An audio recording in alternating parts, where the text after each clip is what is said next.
اعوذ باللہ من الشیطان الرجیم بسم اللہ الرحمن الرحیم۔ سورہ آل عمران آیات نمبر 18 تا 22 میں اللہ کی وحدانیت کا بیان، اہل کتاب کے اختلافات کی وجوہات، اہل کتاب اور مشرکین کو ایمان لانے کی دعوت اور انکار کی صورت میں اہل کتاب کو دردناک عذاب کی خوشخبری دی گئی ہے۔ اللہ نے خود اس بات کی شہادت دی کہ اس کے سوا کوئی معبود نہیں، اور یہی شہادت فرشتوں اور اہل علم نے بھی دی، اور یہ بھی کہ وہ عدل کے ساتھ دنیا کو قائم رکھنے والا ہے، اس کے سوا کوئی معبود نہیں، وہ ہر چیز پر غالب اور بہت حکمت والا ہے۔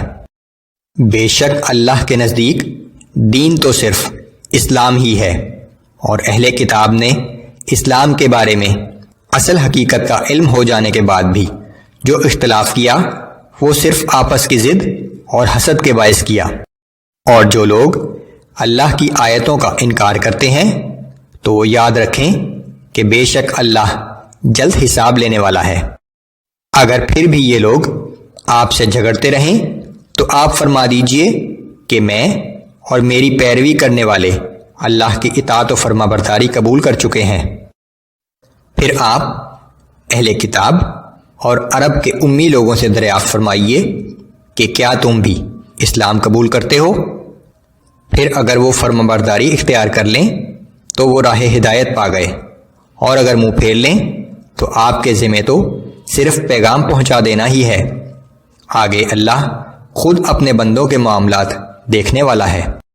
یقیناً جو لوگ اللہ کی آیتوں کا انکار کرتے ہیں اور انبیاء کو ناحق قتل کرتے ہیں اور عدل و انصاف کی ترغیب دینے والے لوگوں کو بھی قتل کرتے ہیں، آپ انہیں دردناک عذاب کی خوشخبری سنا دیں۔ یہ وہ لوگ ہیں جن کے اعمال دنیا اور آخرت دونوں میں ضائع ہو گئے، اور ان کا کوئی بھی مددگار نہ ہوگا۔